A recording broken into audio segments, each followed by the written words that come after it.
Every Thursday, let's get skin to it with dermatologist Dr. Sandy Skotnicki and personal stylist and beauty enthusiast Marlo Sutton for a new episode of Skin to It, where we guide you through the maze of skincare and cut through that noise to help you achieve your healthiest skin. Skin to It, a podcast brought to you by Bioderma.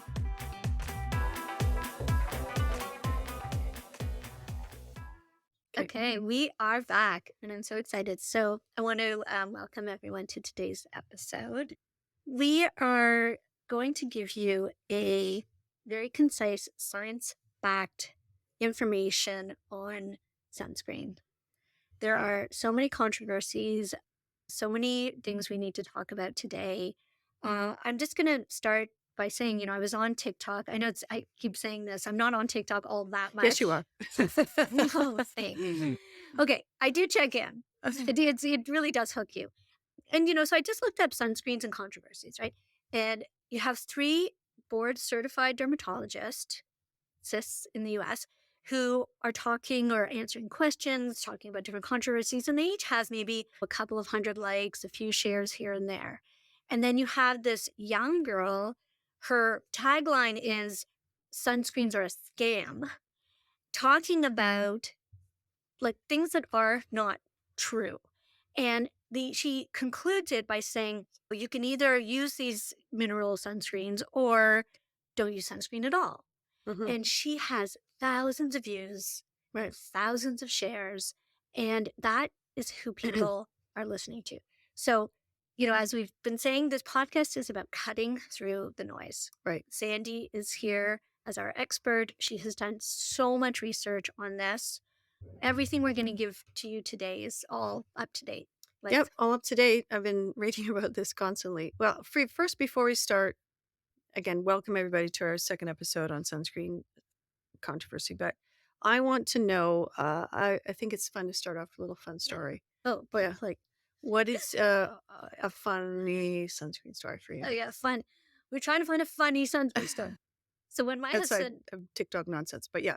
outside of TikTok, so when my husband met Sandy, he asked her questions. He probably never used sunscreen. Really, I don't think he did. Yeah, that's right. no, I really don't think so. And Sandy looked at him. She's like, she explained to him. I mean, he's a very logical, intelligent person. And so she's like, you have to use sunscreen. So now, of course, every vacation we go on, he makes sure he takes the bottle with him. We have a big bottle of sunscreen, and he's always like, nudge, nudge, hey, tell Sandy that I'm wearing sunscreen, right? It's so important to him. So we went to Jamaica. He brought his sunscreen, and we got there, and we had the most amazing time. And he took this hilarious picture of the sunscreen, a red stripe beer, a big, like, Chunk of hash. chunk of hash. And he took a picture of this, framed it, and brought it back Brought to it back to me. Sandy to put Yeah. up on her beautiful photo art It's not wall. there right now. Yeah, I still have With your it. maple thorps and your Irving bands. And then we had the Brent Sherman, which was so, It was great. it was very cute. It was great. But you know what? Sandy really rubs off on all of us. We learn from her, we listen, and So, I mean, hopefully she's gonna, Clear- not clean- hopefully, today she's gonna really give it. She's gonna let us know what's the real deal. Well, I mean, just listening to your story about the TikTok, and I mean, a lot of dermatologists are becoming part of the conversation. It's not really my jam, TikTok, so that's why I'm doing this podcast. And as we talked about in the first episode, I really want to try to cut through the noise and explain, like, you can't get a nuanced, and there are a lot of young people, they see headlines that say sunscreens are in the bloodstream, sunscreens cause cancer, and they're not, there's no nuanced discussion. So let's get into it. So As- we're gonna start like we do each episode with the medical definition. So Yep. Sandy was explaining to us the medical definition of sunscreen. Well, basically, sunscreen are substances that help protect us from the sun's harmful rays. Sunscreens can reflect the sun, the UV rays, I should say, absorb or scatter, and they're really protecting against UVB and UVA. These are ultraviolet rays that are coming through to the atmosphere. UVC is another one, but it doesn't get through the ozone. I've heard of that. Yeah. So as we all know, there's 2 broad categories of sunscreens. One is chemical, which is the one that causes all the controversy, and they think of them like a sponge. So they're like a sponge. They get it put on the skin, they're absorbed into the surface of the skin. They act like a sponge and they absorb UV rays and they transmit it to heat. And one of the most controversial chemical sunscreen filters, we call them filters, is benzophenone, also known as oxybenzone, also known as benzophenone 3. But we're going to collectively through this episode talk about it, Benzophenone. benzophenone. And in Canada, these are recognized as drug ingredients, so they have DIN numbers. The chemical sunscreens. Physical sunscreens are zinc, titanium dioxide, and zinc oxide, Okay. and they are actually not considered drugs in Canada, and they do not have a DIN number. They work by reflecting, but they also actually. I went to a great talk by Curtis Cole, who's a very well known sunscreen scientist. So, physical sunscreens actually absorb a lot of sunlight. They're always thought to be reflecting and sort of diverting, but they actually do absorb quite a bit of sunlight. So those are the 2 main categories of sunscreens. Okay, love it. So, get into it even further. So, a lot of questions people ask is how much sunscreen to use, Mhm. how to apply the sunscreen, how Right. often. And, a really good friend of mine asked me the other day, she said, please ask Sandy when you're doing this episode.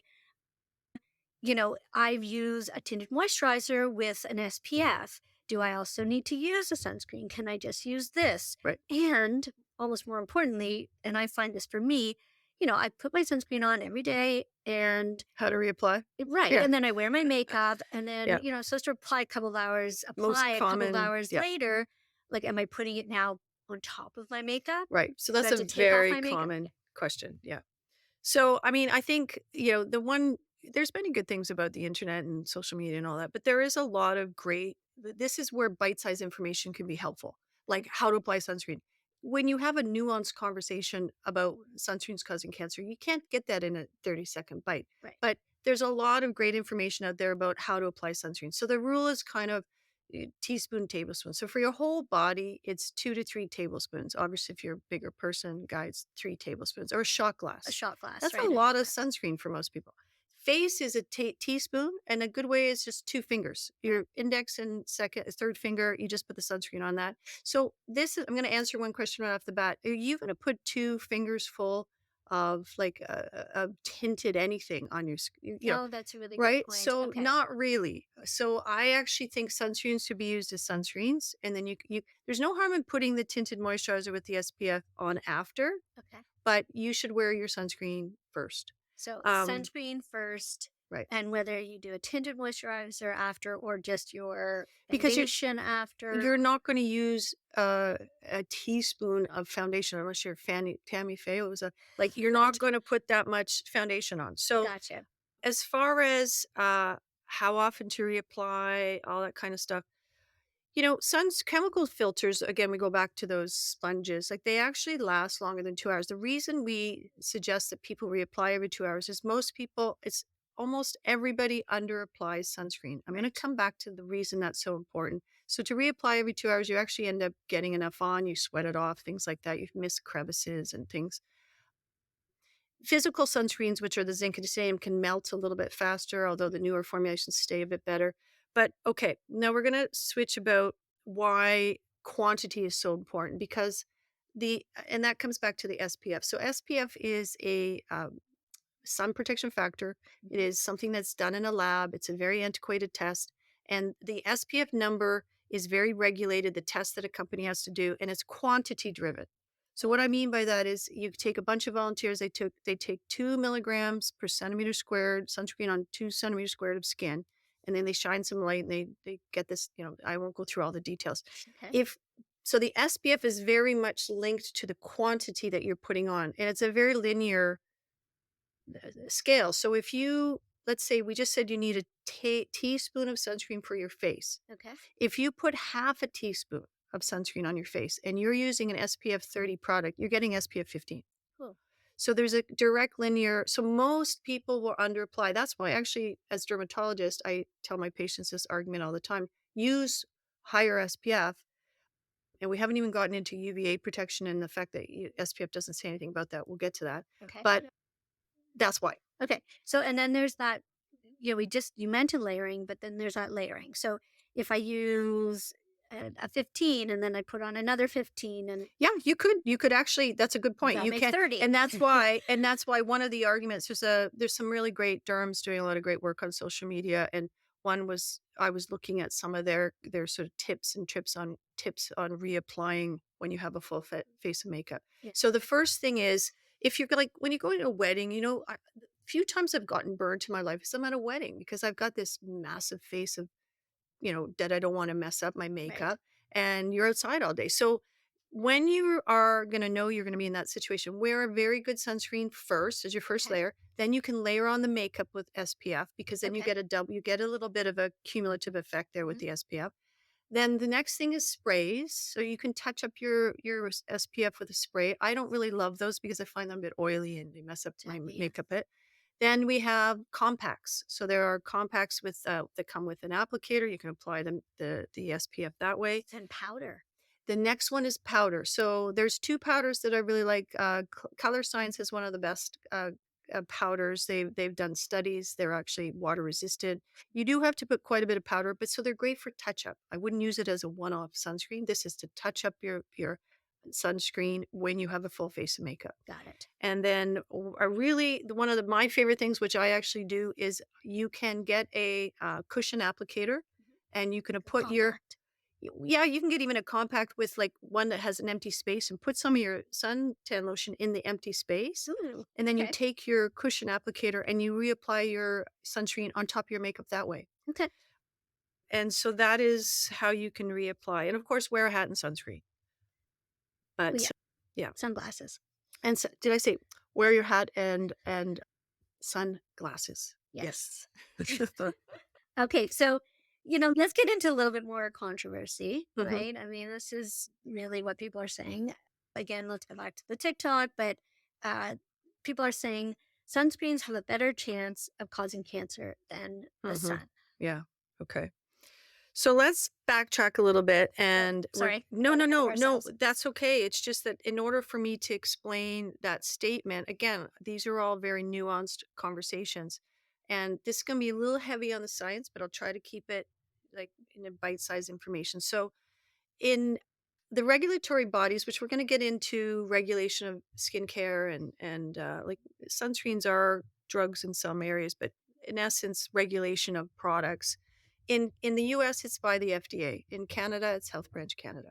Mhm. So the FDA, through pressure from consumers, started to look at, are sunscreens actually absorbed into the bloodstream? Right. And this made massive headlines, all kinds of clickbait. So in 2019, they did a maximum use study where they took 24 people.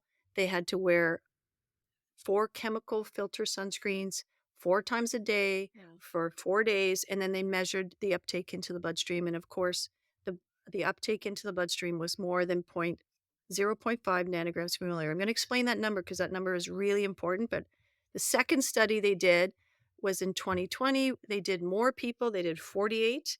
They used 6 chemical filters. They actually, watched them for 3 days, and as you can guess, all of them had levels exceeding this zero point 0.5 nanograms per milliliter. So then there was this, everybody took it out of context, say, oh, sunscreens are absorbed into the bloodstream and they're going to cause cancer. So now let's look at the nuance. What does this zero point 0.5 nanogram per Right. millimeter mean? Like So everything sounds scary when you don't when understand you it, don't right? understand, exactly, that's a perfect way of putting it. So this number is not a safety limit. Okay. Right. Because when you see it in a headline, people think, oh, like this, they put this number out and it's greater than that. No, what this means is this is the absolute minimum amount that requires no study to show that it's Okay. dangerous. Mhm. So it's not a maximum limit. So what the FDA said is, listen, we actually finally took a look at sunscreens, and they're absorbed into the sunscreen, Into the into the skin. skin. Hmm. Most things are, by the way. Right. That's what our skin does. And so the FDA said we can't comment on what the safe level is because we don't know. All we know is that it's higher than the absolute minimum amount that we don't have to study. Okay. So what they decided to do is they didn't remove any of these filters from the market. Okay. They didn't ban them. And by the way, neither did the EU, which is much stricter. Right. What they said was, we need more studies from companies. And there's something called GRASI, which is generally recognized as safe and effective. That is something that is applied to a drug or a chemical. And they say, the FDA said, well, we can't say that these are grassy right now because that what I just said, the acronym, because we don't have enough studies. They Right. didn't remove them. And by the way, absorption doesn't equal risk. Continue to use sunscreens. That's what the FDA said. But all of this was taken out of context, and it's such a nuanced conversation. I would mention that the EU has lowered some of the concentrations of chemical filters in their sunscreens. They did Okay. this last year. In particular, are one that causes most of the problem, benzophenone. Benzophenone. Right. So benzophenone was a 6% in body and face sunscreens, up to 56%. In the EU, they've now put it down to 2.3% maximum Maximum. use in the body, but 6% in the face because you don't use as much on the Right. face. And like, I mean, listen, when you're talking about risk, what are your risks if you get burned repeatedly Okay, as a kid right. of having skin cancer? So I mean, one that's true. That's exactly. like, And one of the TikToks you showed me was that we never really talked about the cancer point of view. Skin cancer is the only cancer that has increased in incidence across the world. Some of that is lead time bias, which that means is it takes 20, 30 years after the sunburn to get the, to and so actually all the have sun cancer. babies from the 80s and the sun tanners with the tanning beds are all getting skin cancer now. Of course, the naysayers will say sunscreen doesn't work. People are still getting skin cancer. They don't understand the science. Right. There's a lead time bias there. Drives us crazy. And then there's the cancer internally, like, oh, this stuff's being absorbed. And so let's talk about that. Okay. Okay. So again, most of this stuff, when we're talking about chemical sunscreen filters and cancer, is benzophenone. Okay. So there's an agency called the International Agency of Research on Cancer. This is a worldwide agency, and they look at the risks of certain chemicals and their risk of cancer. So benzophenone is in a group 2B. What does that mean? So group 1, according to this agency, is anything in this group 1 is known to be cancer causing or cancerogenic. Okay. Group 2A is probably could lead to cancer. Okay. Group 2B is possibly could be cancer. So benzophenone is in that category. But you know what else is in that category? Yeah, you told me earlier, but Yeah, that's great. Aloe aloe vera. vera, uh, cava extract, progesterone-only contraceptives. So you see how Wow. nebulous this is? So the risk of benzophenone being cancer-causing is similar to aloe vera. I don't think anybody is shouting that from the rooftops on TikTok. Right. And And you think aloe vera comes from a plant. It's plant, not a chemical. It's natural. It goes back arsenic's to the natural. arsenic. Yeah, that we talked about it, but in the And other by the episode. way, we're talking about all this controversy is about benzophenone. Like there are other chemical filters that are being looked at and regulated, but most of this is coming from benzophenone. And then that's also the whole hormone disruption controversy. Okay. That's the next thing. Okay. So you mentioned the EU's stance on it, and Yeah. so what is Canada's stance Right. on benzophenone, and how much can be in the products? Like, has that been So regulated? basically, Health Branch Canada came out after these two studies that the FDA did in 2019 and 2020 and said basically, we agree with the FDA. Sunscreen absorption doesn't equal risk. We don't doesn't mean that these ingredients are unsafe to use. People should not stop using sunscreen. And by the way, this is only this one particular filter. We're not talking about all of them. Although in this study, a lot of the filters were examined and shown to be absorbed. But the biggest one that causes all the fear is benzophenone. Right. And Health Canada reviewed the findings of the FDA, and they basically agreed with them. So none of the filters were taken off the market. Okay. They basically said the same thing as the FDA, we need more research. Okay. Okay. Sorry, I didn't mean to move you off of hormone disruption because That's okay. that's really There's so many there's so many such a huge topic. Such a huge well, this topic. one's actually really easy to answer because again, when we're talking about hormone disruptor, we're mainly talking about this benzophenone, oxybenzone. And by the way, octocrylene is another chemical filter. It's used as a stabilizer in sunscreens. It is degraded into benzophenone. So when we talk about benzophenone, we're also talking about octocrylene if anybody's nerdy and wants those names, and all of this will be in the show notes.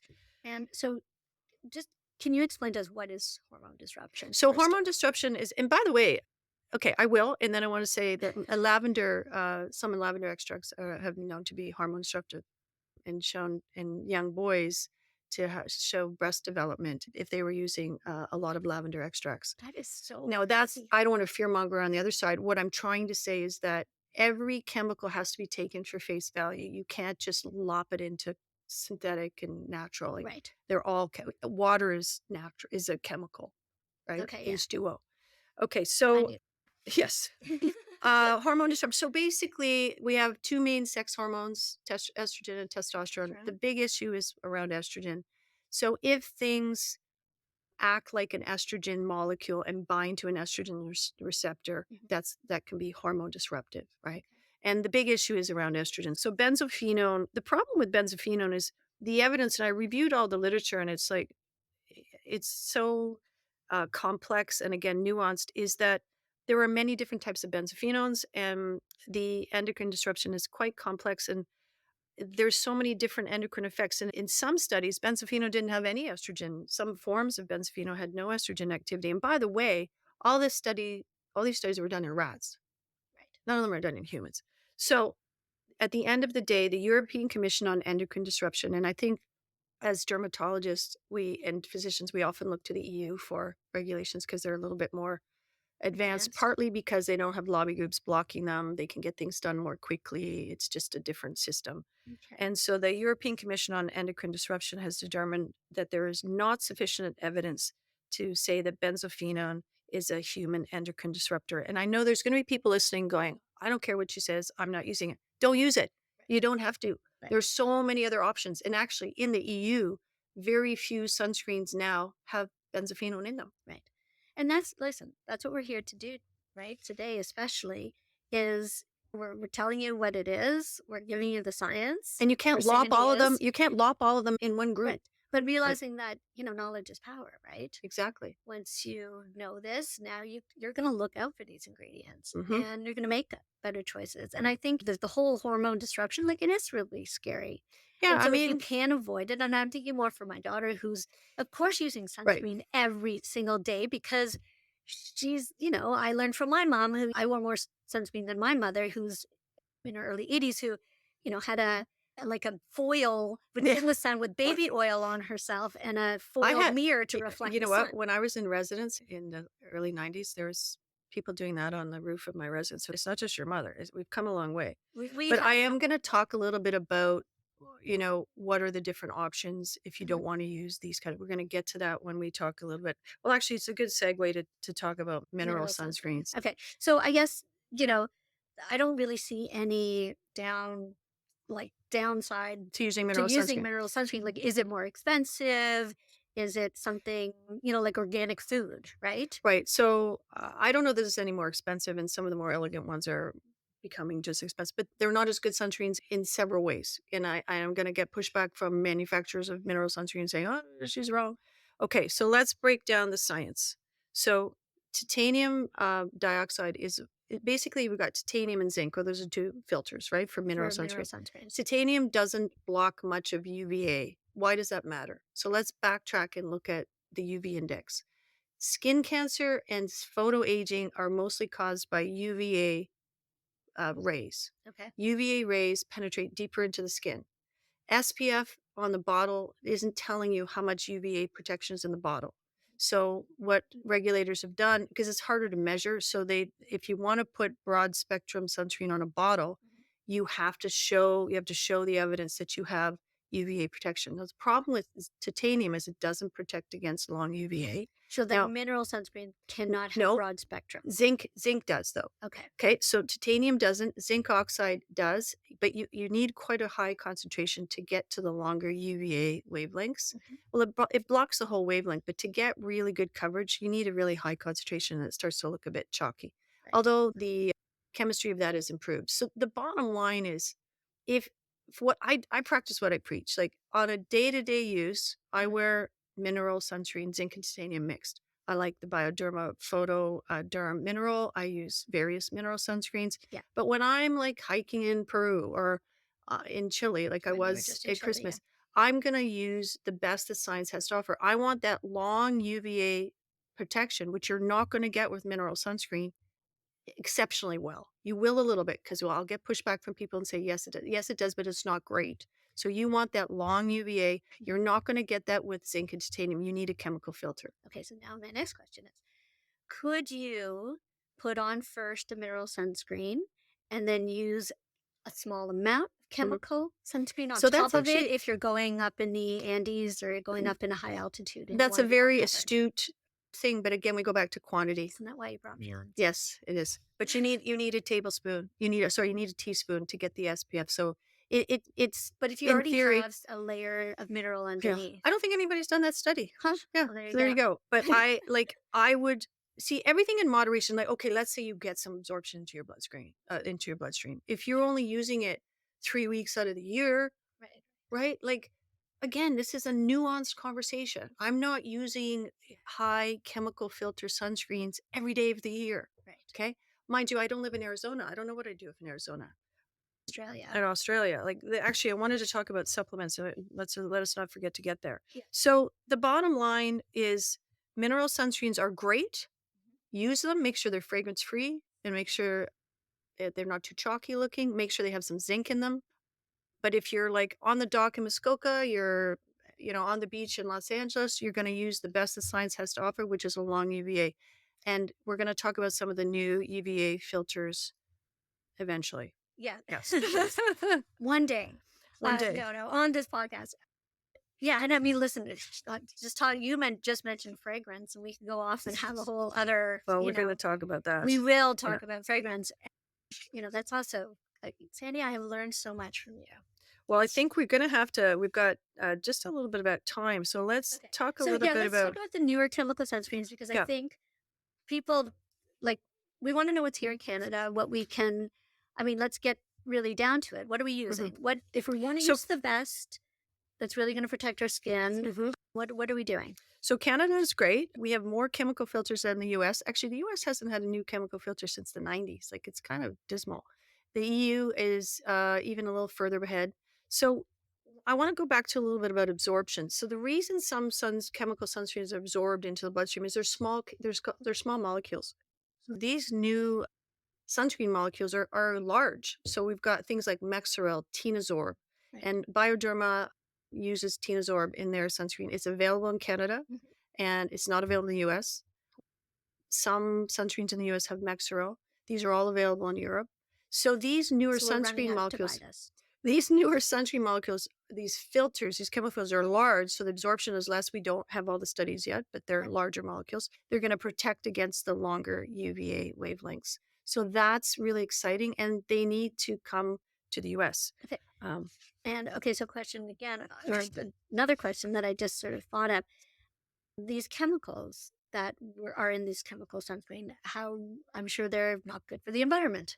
oh, yes, the coral thing. Yes. Yeah. I don't want to spend too much time on that, except to say that there's a group of scientists that have done some studies looking at benzophenone again, our buddy benzophenone, and The destruction of coral destruction of reefs. coral.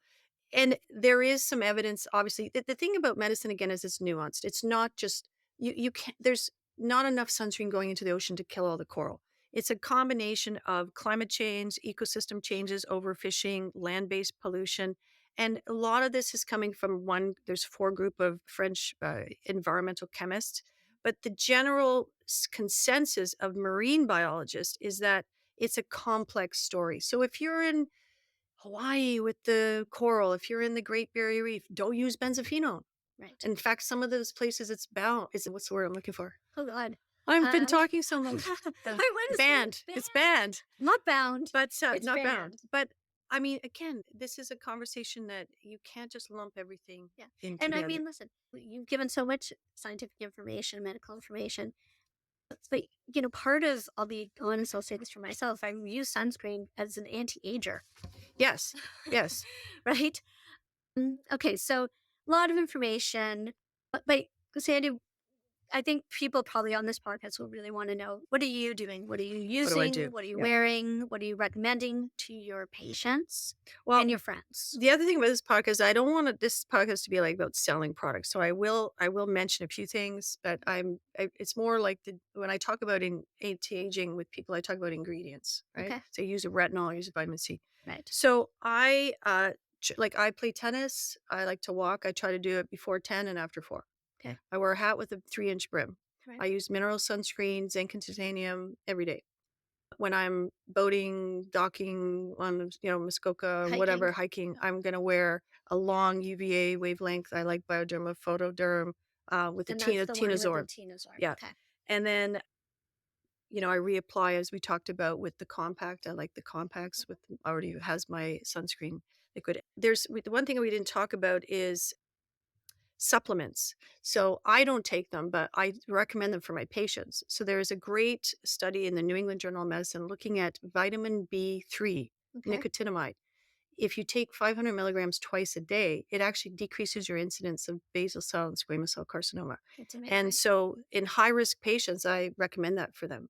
Right. Not only like you have to think beyond SPF or beyond sunscreen. And I do have a lot of UPF clothing. Okay. So when I'm hiking or tennis, golfing, I have UPF clothing. And then there's this thing called HelioCare. Have you ever heard of HelioCare? Never heard of him. So HelioCare comes from this fern. I'm going to say it wrong. Polypedium Oh leucotomas. my gosh. Okay. Yes, it is a very small study that shows a bit of decrease in the UVB effects on the skin. So people that live in Australia or Florida, they can take this daily. It helps a little bit with UVB protections. There is some study. It's not great, Okay. but something else you can do. Yeah. But really, you have to block the sun. So, I mean, to wrap it up, because we're a little over here, is wear your sunscreen and please don't listen to clickbait. Like, get a nuanced discussion on this and be informed. Yeah. Sunscreens do not cause skin cancer. And if you are worried about absorption into the bloodstream or hormone disruption, wear mineral sunscreens for the most of the part. And when you're in high UV index situations, wear a mixed chemical and mineral filter. It's amazing. Sandy, I can't believe I've learned so much. And I had already read this before the pod, we even sat down, but it just helps. It helps to really, have someone explain it to you. And I think you did a beautiful job. So Thank thank you so you. much for listening. I hope you learned something. And there's a lot of names and things it'll be in the script on the website. All the Thank you. best. Catch us every Thursday for a fresh exclusive dose of Skin to It. And don't forget to subscribe so you never miss out on the skincare wisdom. We will guide you through the maze of skincare and cut through that noise to help you achieve your healthiest skin. Loving our podcast? Share your thoughts and help us grow by leaving a review on Spotify and Apple Podcasts. Until we meet again, see you soon on Skin to It, your guide to healthy skin. Skin to It, a podcast brought to you by Bioderma.